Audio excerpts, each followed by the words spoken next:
The Doctor Is In is a co-production of Ave Maria Radio and EWTN Radio and carried across the EWTN Global Catholic Radio Network. I need you to knock some sense into me. I'm sure you can. Yeah, I don't know. I enjoy listening to you. I don't always agree with everything. All right, enough of this persiflage. So, you want my question? I'm certainly not going to get myself in trouble by telling you what to do. That makes great sense. Gosh, that's good. Did I overwhelm you with words and wisdom? I've got 7 kids. I feel like I could call you every day. Wait, you're telling me I'm wrong? Disconnect. Yes, I am, Dr. Ray. You just need to tune in to Dr. Ray, honey. He's got all the answers. Am I right or am I right? Probably. Now, from the studios of Living Bread Radio Network in Canton, Ohio, the hometown of Mother Angelica, here's Dr. Ray.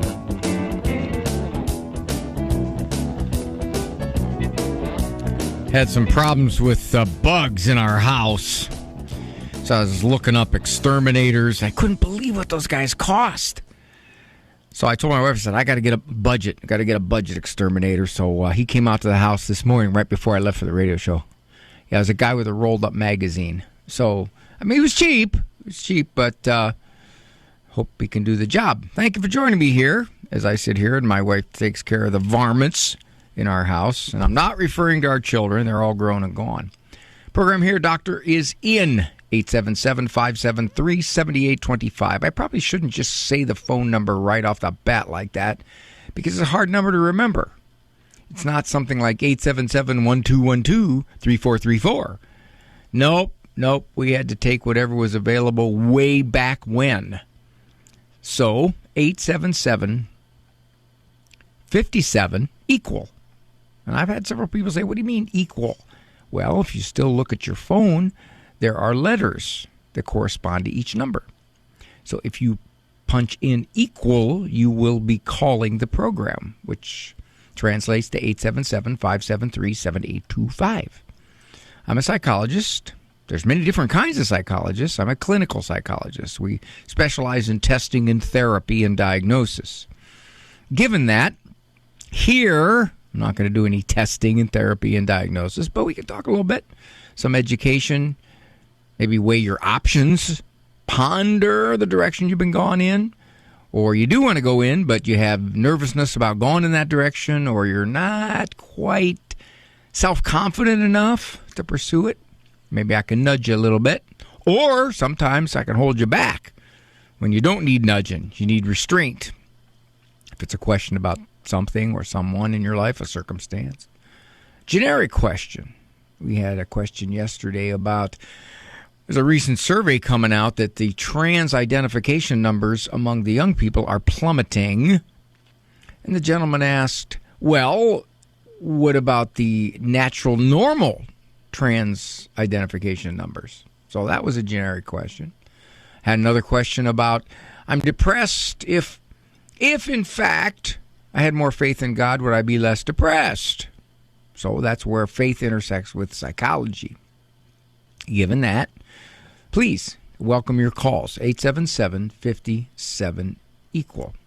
As I am wont to do in shameless self-promotion at the beginning of this program, advertising for you, inviting you to be in the audience for tapings of Living Right with Dr. Ray in Ann Arbor on October 28th and 29th.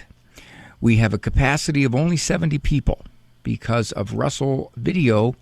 Their particular venue can only hold that many and still have room for the big cameras to mosey around and get different angled shots and all the stuff that they do. But the audience is absolutely critical. It adds energy to the show. It adds fun. It is often taking part in the program as we co-opt the audience to help us out. And it's fun. I can't tell you how many people have said, I had a lot of fun. I stayed for the second show when they weren't planning on it. And if you do stay for the second show, you can be fed in between. Got food for you. So, if you'd like to attend 1, 2, 3, or 4, two of them are filled, but little secret here, shh. If you come to the ones before and you find that there were some people who didn't show up, maybe openings there, Go to AveMariaRadio.net and sign up if you wish for the 5:30 or the 7:15 show on October 28th and 29th. And one more thing, and I hope my son has done this. He's managing my website. We're heading to the Catholic University of America in D.C. to film 4 more shows. So if you want to sign up for those on November 11th and 12th, go to drray.com. That's right. They decided to put it on my webpage, drray.com. And then there's a link there. And that link will take you over to the university's setup. I don't know how they have that set up, but you can just sign up for one or more of the shows on November 11th or 12th. And our Guadalupe Radio affiliate in D.C. will also be adding their input to this with the folks in D.C. Got it. I consulted for several years to a number of Head Start programs. Basically did evaluations, consulted with the teachers. I remember one year we had a little guy, he was about 4.5. He had severe hearing problems, significant hearing problems, to the point where it really affected his interaction with other kids. Now, this little guy was an extreme behavior problem. He was uncooperative. He threw major league resistant fits. Very difficult, very difficult. Now, one interpretation of this, and I think this may be an interpretation that would be glommed onto by someone looking for a lot of psychological complicated reasons, would be he's frustrated. The poor little guy's frustrated. He can't interact with people, so therefore his emotions get the better of him, and he reacts. Not ruling that out. That could be a part of it. But as I met with the parents, I found that they felt very guilty about life ripping him off, that he couldn't hear normally. As a consequence, they didn't want to put limits on his conduct or his behavior or discipline him, because they felt that he was so frustrated by his deficiency in hearing that for them to hold him accountable for some of the nasty stuff he was doing would be mean-spirited, unpleasant. So what you had was a little guy whose conduct was more of a handicap for him than, in fact, his hearing handicap. My first book was a book titled You're a Better Parent Than You Think. It sprung from my experience at a mental health center where I quickly became the parenting go-to guy, and I saw an awful lot of parents, good people, insecure, second-guessing, irresolute, lacking authority, frustrated by their kids. And a lot of it was because they didn't allow themselves to have legitimate, fair, helpful, healthy authority. One of the chapters in the book was called How to Talk Yourself Out of Authority. One of the sections of that chapter was, He's a Special Child. Here's how it works. If you have a child, a youngster, doesn't have to be a 6-year-old, can be a 15-year-old, who you believe has been ripped off by life. And one of the more common rip-offs is a divorce situation. The custodial parent feels very badly for the child because the mom or the dad are not a consistent part of their life anymore. So that's a rip-off. Or if you have a child, for example, it's on the autistic spectrum. Okay, it's a developmental problem.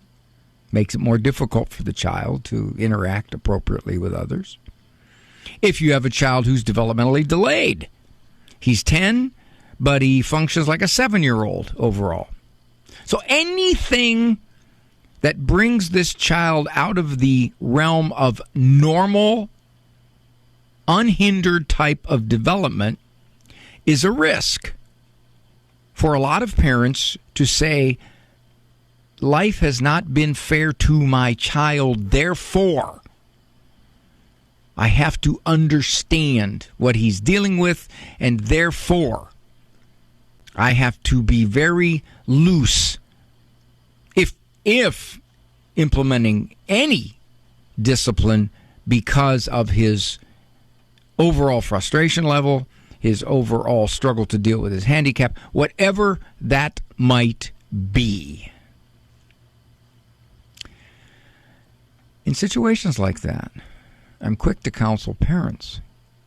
On one hand, you do understand that this child may have his own special issues in learning responsibility or learning self-control or learning to treat people with respect, socially acting appropriately. Yes, because of his particular developmental, emotional, and sometimes transient issues. If a parent dies, I've had that a lot. If a child loses a parent, and I've seen some severe behavior problem kids in my office whose parent died when they were 7, 8, and 9, and the surviving parent, and the kid's now 15, essentially stopped disciplining because they felt so terrible that this kid was hurting so badly about losing a mom or dad. I counsel them. It is one thing to give emotional support. More hugs, more kisses, more positives, more time. That is one thing.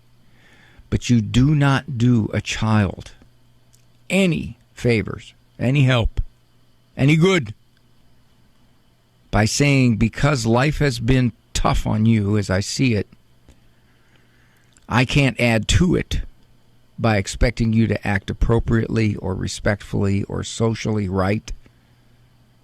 I've seen so many kids, because of that, become very difficult young adults. And it isn't because of the original handicap or life struggle. It's because the parents backed off in teaching and socializing and moralizing this child. Don't do it. Recognize it's one thing to be hurting because of your particular situation, but that is not a justification for being nasty or disrespectful or hurtful or mean-spirited to other people. They still have to be held accountable with loving discipline. When we adopted our twins, they were undisciplined. They were 4 years old, and they had not been disciplined well for the first 4 years of their lives. And the son especially was just out of control. And I remember one time laying in bed and saying to my wife, honey, I don't know, maybe we ought to loosen up here with John. And she said very, very supportively and lovingly, Ray, you big dummy. Okay, she didn't say that, but I could read it in her eyes. She said, we can't do that. We'll give them more hugs, more kisses, tell them how much we love them, but it wouldn't be fair to them to lower the standards for them that we don't lower for the other kids. And she was right. And so they did get more disciplined in the beginning because they just had so many things that were socially inappropriate and out of control. But with time, they settled in. Took them a while. Did take them a while. But they did settle in. My wife is exactly right. She said, Ray, just because they've had a very difficult first 4 years doesn't mean we turn around and say, well, okay, we can't ask you to treat your sister nice too. One of the biggest traps parents fall into.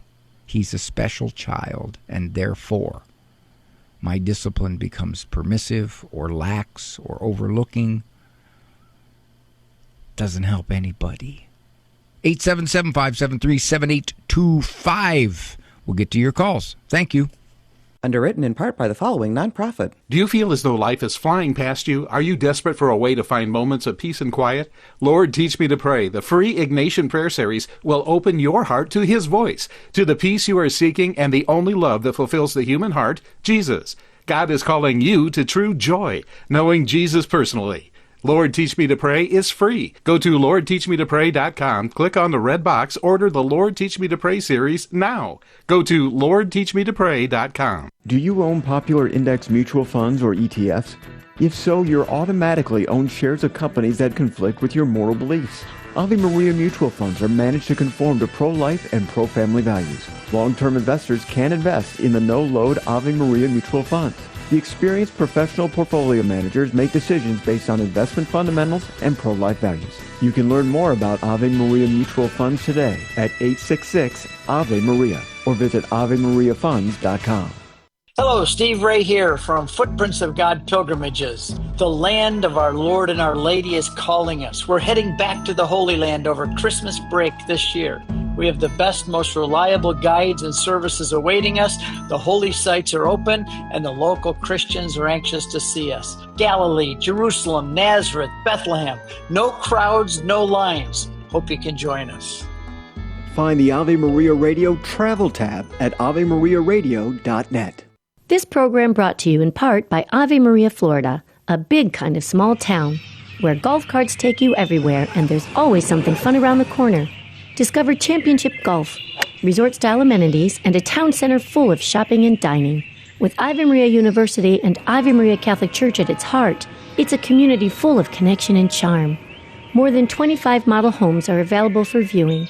More information can be found at AveMaria.com. That's AveMaria.com.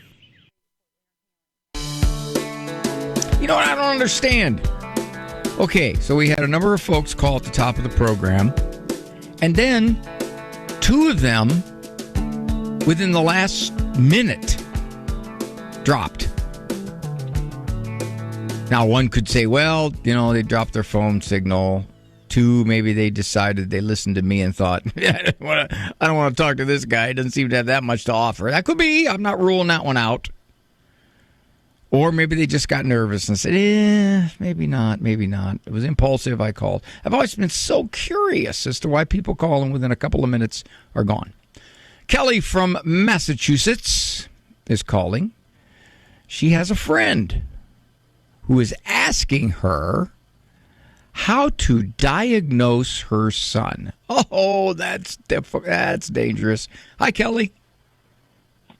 Hi there, Dr. Guarendi. Thank you.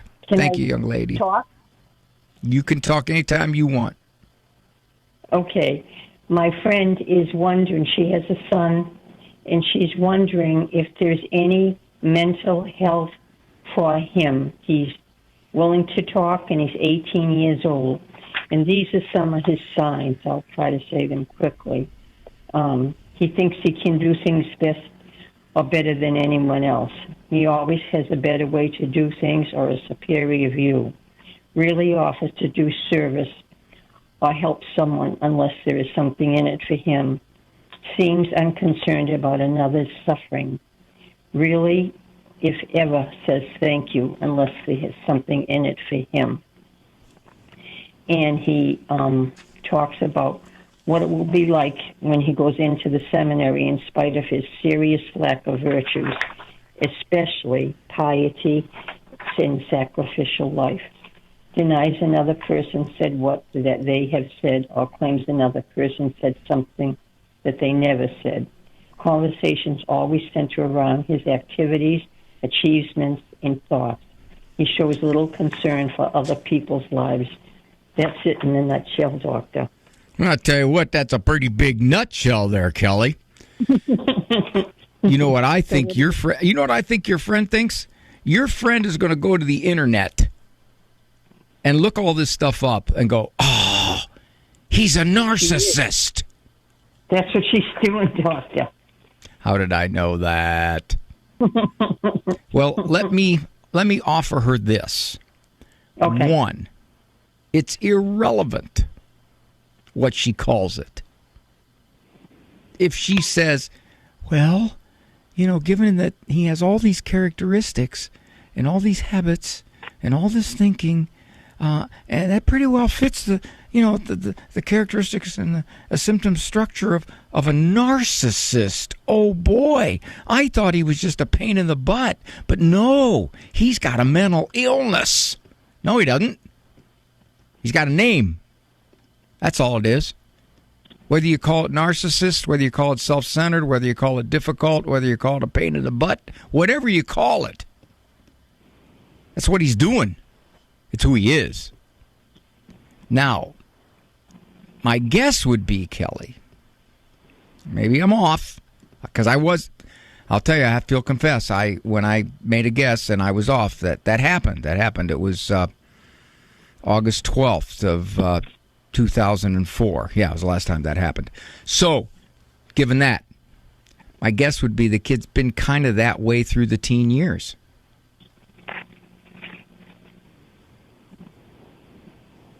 Are you still there? Yeah, that young man has been that way for years now. She's had her problems with him. Yeah, but it seems like because he's getting older, I guess it's just becoming more prominent. Could be because he's becoming independent in his eyes, that he can do what he wants because he's not under mom's control anymore because I'm 18.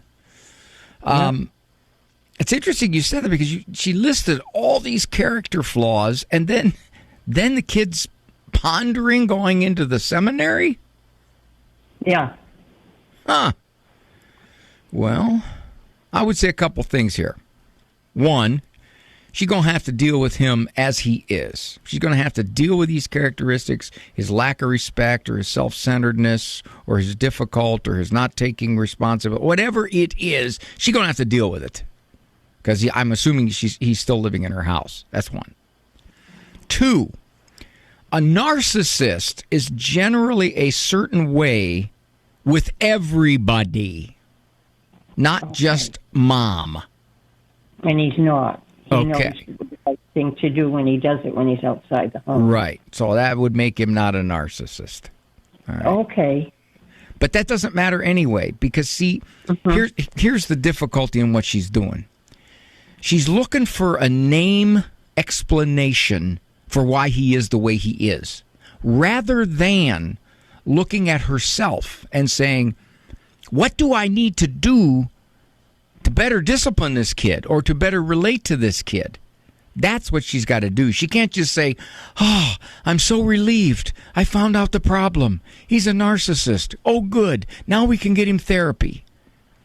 If he were a true narcissist, therapy doesn't work real well. All right? So if he's relatively pleasant and relatable to other people, then my guess would be the main point of contention is between him and his mom. Is that how you see it?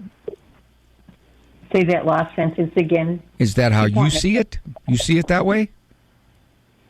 That it's usually her and him that have the main problem. Otherwise, he does okay with other people. I would say he probably is. He's very particular. I don't think he deals with a lot of people. Okay. So, yeah, I would tell your friend, don't worry about putting a label on it. Okay. That, in fact, it doesn't matter. If he wants to go to therapy, that's fine. But she's going to have to figure out, especially if he's living at home, whether he's 18 or not, doesn't really matter. He's living at home, how to deal with him. That's where she's at, which is a lot harder than going to the internet and putting a name on it. Yeah. Okay. Thanks, Kelly. God bless you, dear. Okay. Thank you for the call. God bless you. I appreciate it, honey. You. All right. Bye. All right. A couple of the people who dropped came back, which lends credence to the speculation that it was their phone and not me. Want it to be their phone. So I'm looking at this, and I got about a minute before the hard break starts. So I'm going to get to you. Those of you waiting, don't run away. I promise you, you will be dealt with on the program. So don't go away. 877-573-7825. Just let you know who dropped. We had a navigate through the in-laws who are an obstacle to good influence on the kids. Another one, son with mental illness and gender dysphoria. Family is accommodating him, wanting to use the proper pronouns. He is reluctant to do this, so now he's at odds with his family. Ain't that the story? This is Dr. Ray.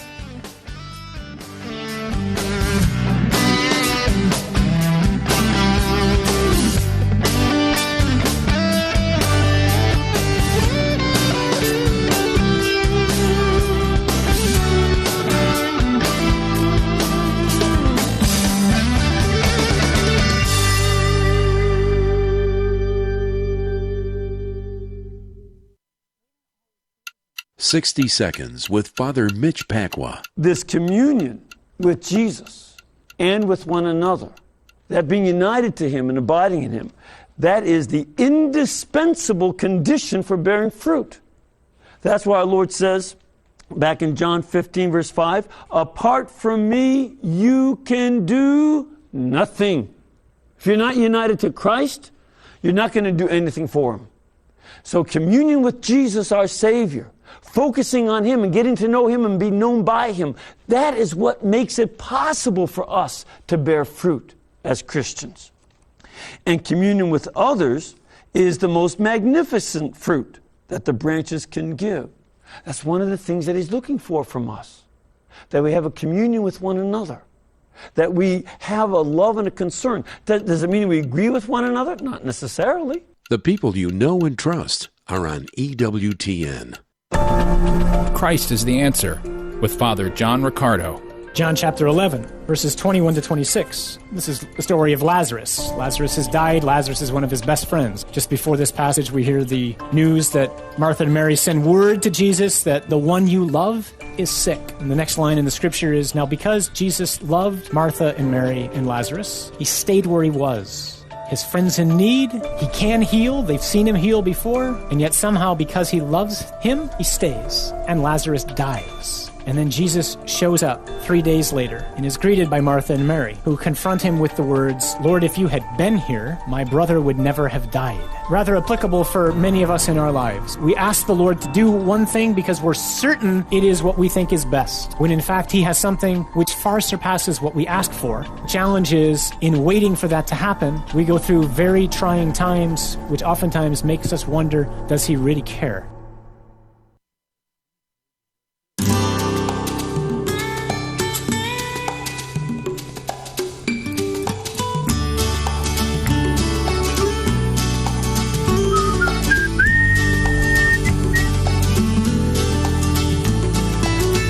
Let's go to Mary from Anna Marie Land.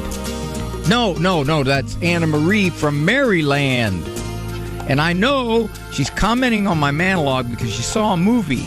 And you know, one of the original movies that relates to the He's a Special Child, She's a Special Child was the movie about Helen Keller.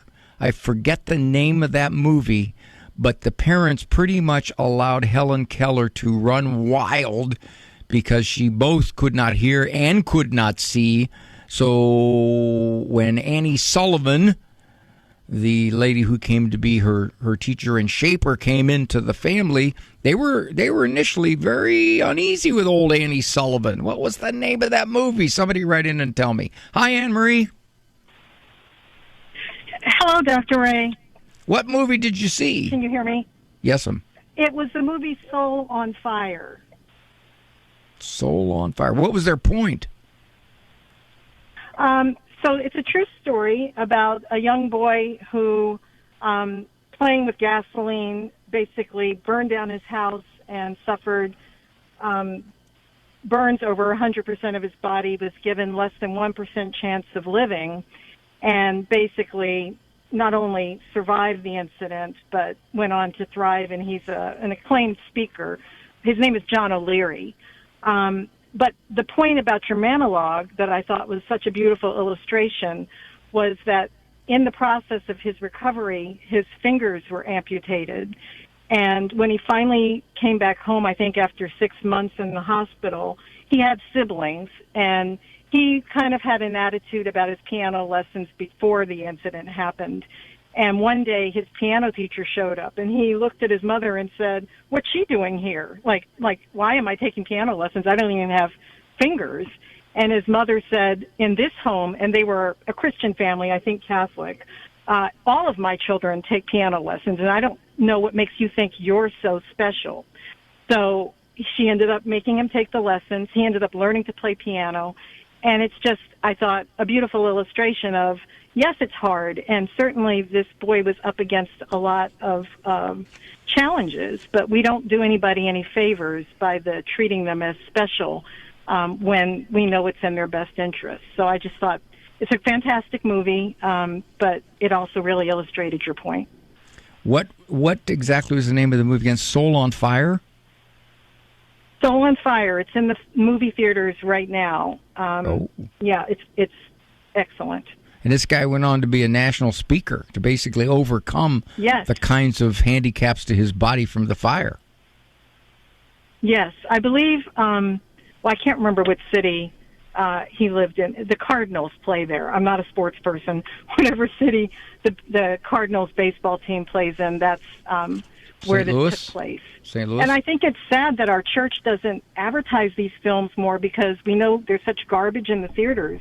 And yet these type of productions are coming out. I was only one of 6 people in the theater. And so I also would love to spread the word to take your family and go see this film. Yeah, 6 people in the theater, huh? Whew. Well, Anne-Marie, thank you, because I see that a ton as a therapist. When you get to a parent that comes in and they're having trouble with their kid and there are discipline issues and there are reluctancies, a common explanation is we view this child as somehow different from normal kids. And because of that, we are nervous, we are reluctant, we feel bad about holding him accountable, disciplining him, because we realize his own frustration over what life has done to him or what he's dealing with is enough. So I see that. I see that a lot. Yes. By the way, while I was talking to you, not for the faint. Yes, sir. Go ahead. You say it first, then I'll say it. Well, I was just going to say quickly that parenting, I have learned, is not for the faint of heart, and it does take courage. Parenting is actually pretty easy if you have initially trained, say, 4 Bengal tigers that are rabid. Yeah, if you can do that. Yes. Then a 4-year-old, 4-year-old's doable. Most of us don't have that on our resume. By the way, while I was talking to you, dear lady, I was talking to you, the movie hit me, The Miracle Worker, with Annie Sullivan. Yes, I was going to also say I think that was the name of that, right. And Helen Keller. Great. So God bless you. Yeah. Thanks, Anne-Marie. Thank you. All righty, dear. Bye.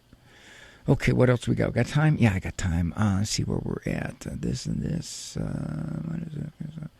Let's go to Michelle, from Lovett, Texas. I love it in Texas. Hi, Michelle. Hello, Michelle. There. Hello. There you go. You know what you did? You put me on speaker and you went around your house and doing your chores, right?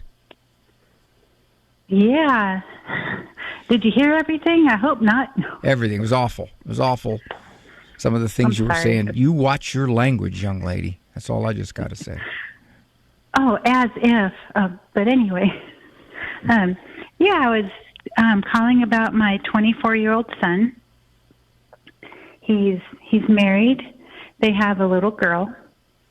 And he goes to work and then comes home and plays video games. And I was wondering who the right person would be to explain, well, you're a grown man with a wife and a child. You need to, take care of things around the house, especially the yard, before you can play video games. Because, his wife has a job and she goes to school too.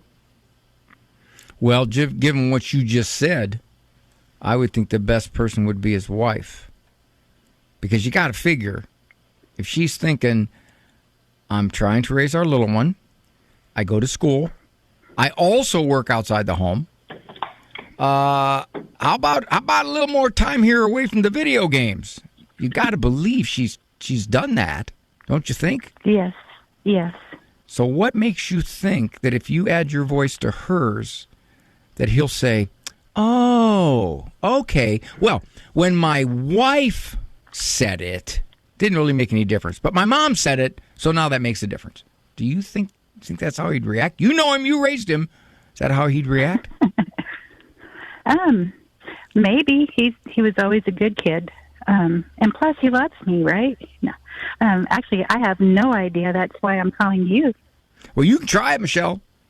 You can say things like, you got to go kind of a little bit sideways. You say things like, how do you get everything done around the house when you spend so much time on the computer, rather than saying, you got a wife and kid now, you need to get off that computer. Because that would be more likely to get him to say, come on, who are you to tell me? But you can ask him, what does your wife think about when you spend 3 hours on the computer playing video games? What does she think? Oh, she doesn't like it at all. Was that causing problems in your marriage? Well, yeah. So that's the way I'd approach it. I'd ask him, what is happening in his marital life and his family and the neglect of his little one because he's spending 3.64 hours on average per day playing video games. Dr. Ray.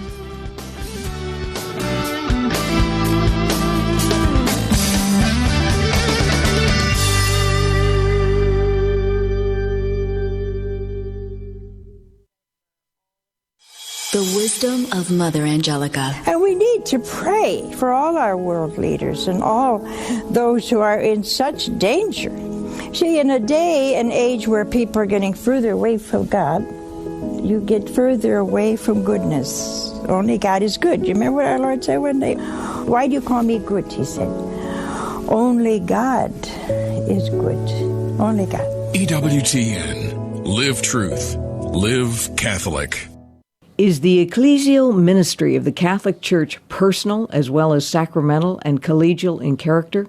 The Catechism says yes. Jesus Christ, the founder of the Catholic Church, calls his ministers personally when he says, "Follow me." The College of Bishops are related to the pontiff in Rome as Peter was related to the rest of the apostles. When Christ instituted the 12 apostles, he constituted them in a college or permanent assembly at the head of which he placed Peter, the rock of his church. Our Lord gave Peter the keys to his church, designating him the shepherd of the whole flock. The power Christ gave Peter to loose and to bind was also given to the college of the apostles, united to its head. This pastoral office of Peter and the other apostles belongs to the Church's very foundation and is continued by the bishops under the primacy of the Pope. This is Peggy Stanton, and this has been the Order of Malta's Minute with the Catechism. Maybe you've been hearing a lot about the need to make a spiritual communion while participating from home in a live-streamed or broadcast Mass. Maybe you've even prayed the prayer of spiritual communion. Spiritual communion is a concept that goes all the way back to the 4th century. It flourished in the Eastern Church and gradually moved west. Spiritual communion stresses the transcendence of God, where we unite our desires, intentions, and loves with the holy sacrifice of the Mass and the consecration of the Eucharist at the altar. Jesus, I embrace you and unite myself wholly to you.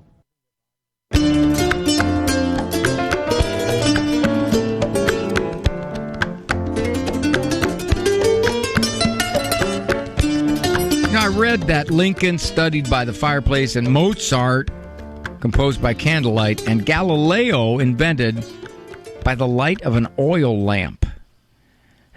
When I read that, I thought, didn't any of these guys, for as smart as they are, think of working during the day when it's light?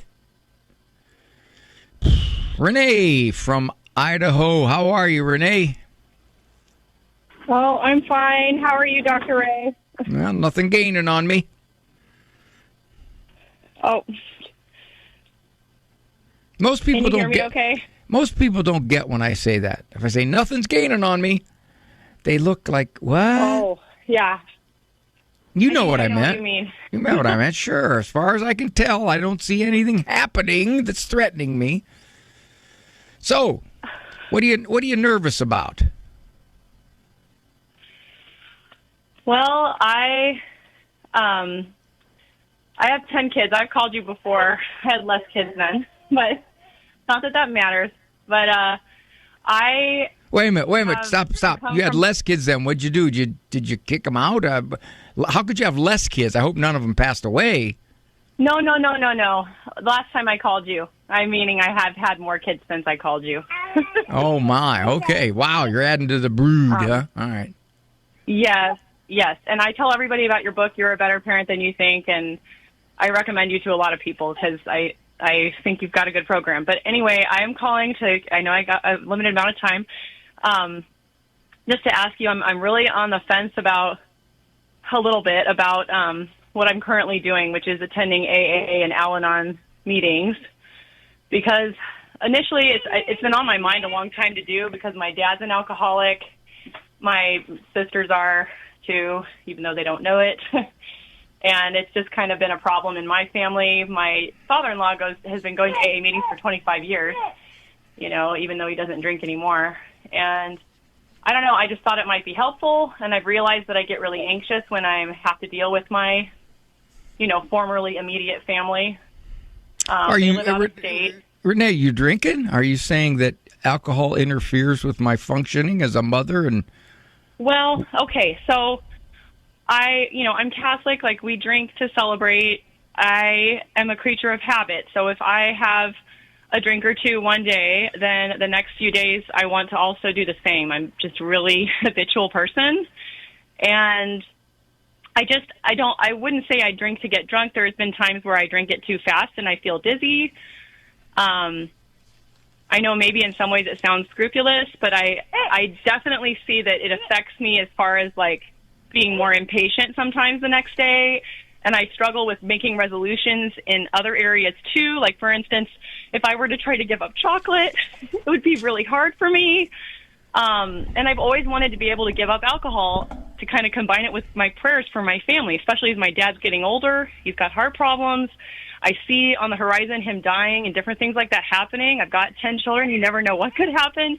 And I see myself using alcohol as an unhealthy coping mechanism, and I don't want to be inordinately attached to it. And so I've kind of been thinking, okay, maybe this is what I'm supposed to do to help me, not detach. And they talk about in AA about how how much you drink doesn't make you an alcoholic. It's how you think.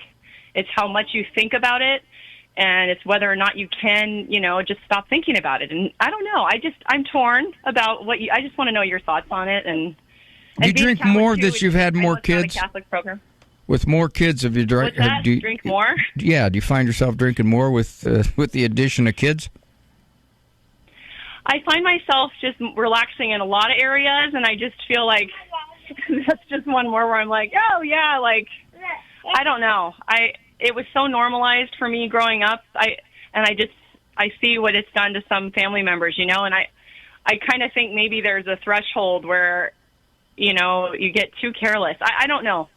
I definitely am a nervous, worrying person. My dad has accused me of being OCD. Sounds like it. Okay, couple of things. One, you're nervous because it runs in your family, and you're thinking, whether I realize it or not, genetically I'm being pushed that way. That would make me a higher risk. Roughly, the genetic contribution to someone's predisposition to serious alcohol problems is about 25%. Okay, so it's not automatic here. Matter of fact, it's even less than a 50-50 chance. So in that sense, you're not destined to ultimately lose control over your alcohol intake. All right, that's one. Sure. Two, you don't like the fact that as things kind of pile on you, man, you got 10 kids, all right? You don't like the fact that when all this happens, you want to relax, you want to take the edge off. Okay, well, I can have one or two, but man, that felt so good. Oh, gosh, all right, well, maybe tomorrow I'll have another couple too. So what is stopping you, and I don't want to interfere with the stuff you're going through with AA, but what is stopping you from saying, I've seen what's happening with my family members. I don't like it. I have an enormous God-given responsibility to these kids to be functioning at absolute peak, and therefore, I'm going to either stop completely or have one glass of wine a day. What's stopping you from doing that? I don't know. Just I struggle with boundaries, both for myself and my children. I feel like I just need a support system. So I feel like that's kind of where this is being helpful, but it's also taking a lot of my time. But it ain't being helpful. It's you mean AA? Yeah, I can't make a judgment on that right now. If you could, and by the way, I saw some research that said, the number one way that people stop an addictive kind of behavior. Do you know the number one way? No. They decide that's enough. It's hurting them too much. It's causing complications. Right. It's destroying what is dear to them. It's number one thing. Yeah. So you're not helpless. You're not, I have to have AA because if I don't, I will simply just get worse and worse. And two drinks a day will be 3 drinks a day, will be 5 drinks a day, will be 7 drinks a day.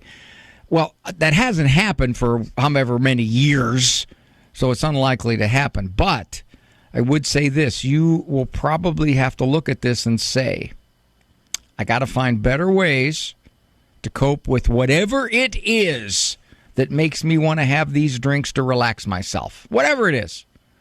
Whether it's counseling, whether it's reading some of my wonderful books that would really help you a lot. You know that, don't you? Or whether it is having a good friend or spending more time in Eucharistic adoration. Whatever it is,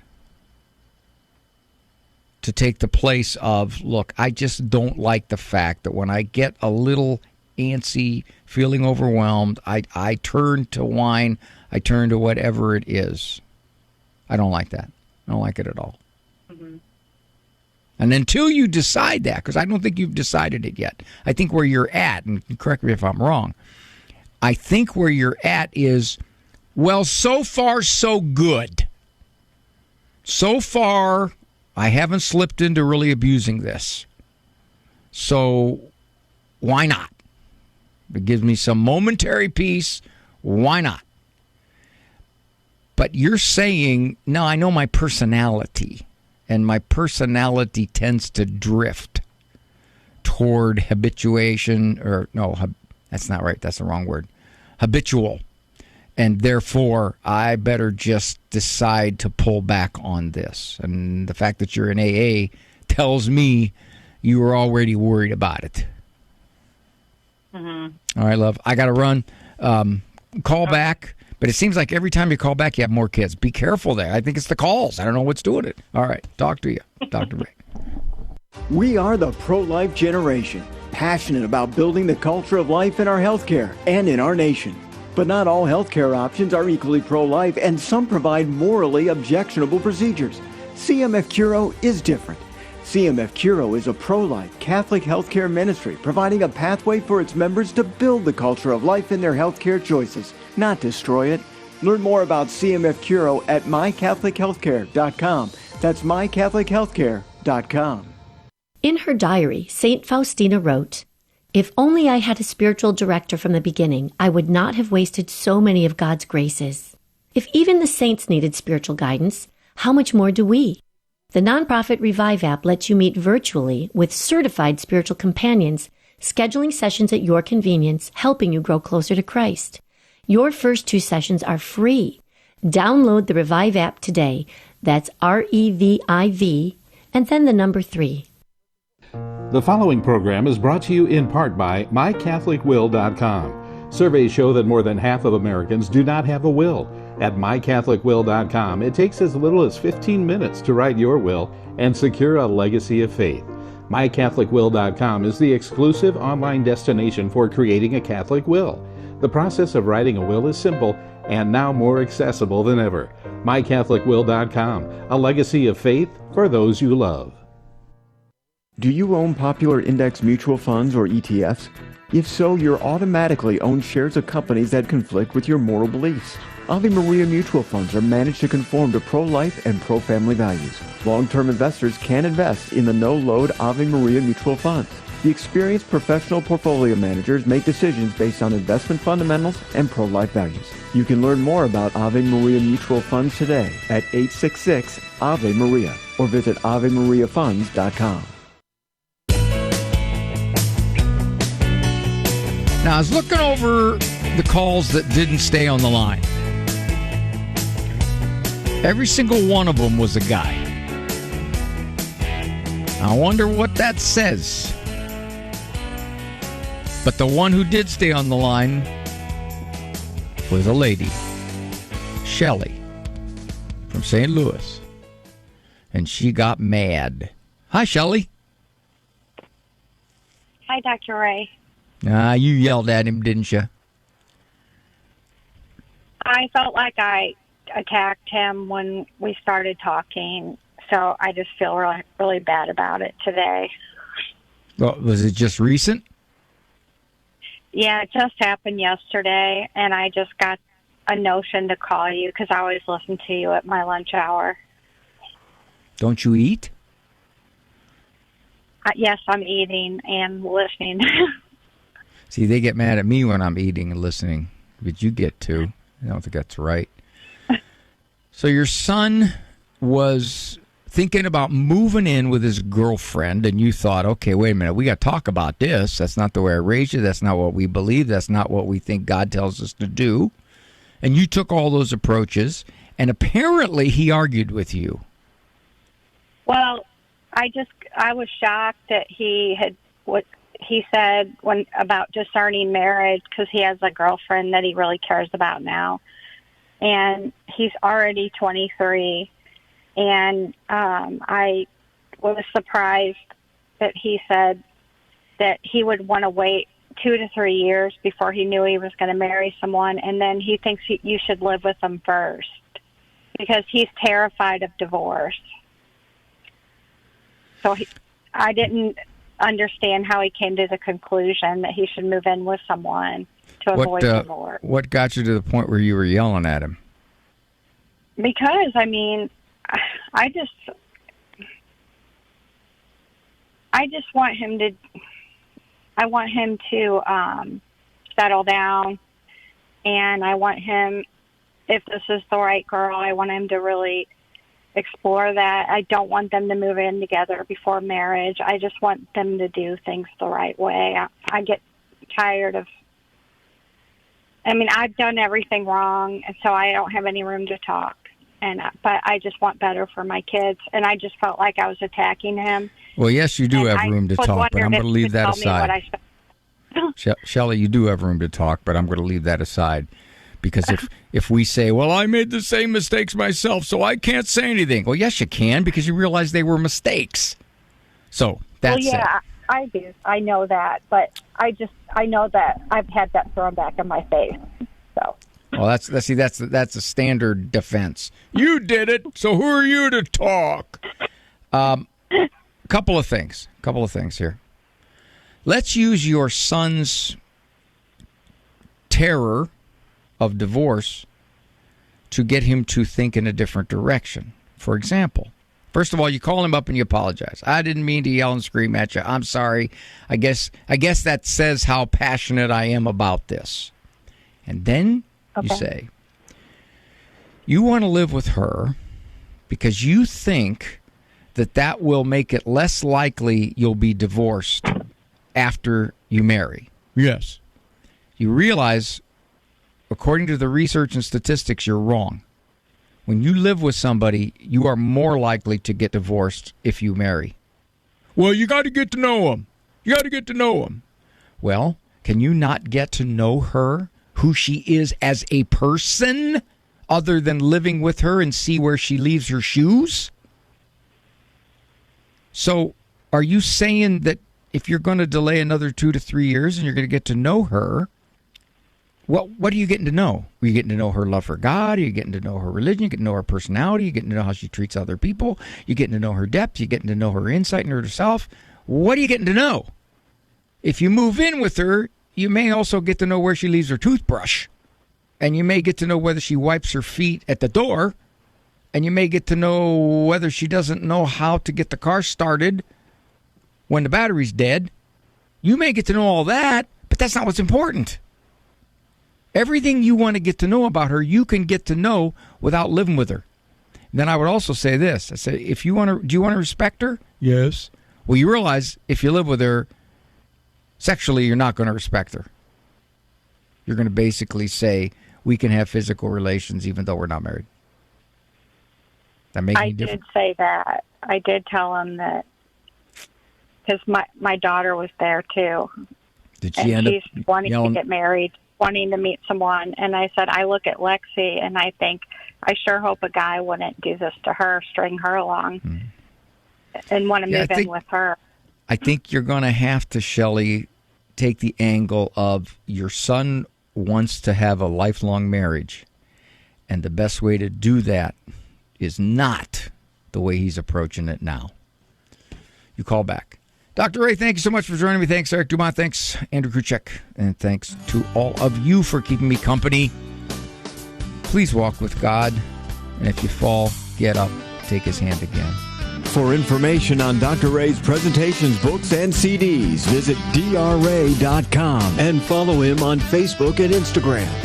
The Doctor Is In is a co-production of Ave Maria Radio and EWTN Radio and carried across the EWTN Global Catholic Radio Network.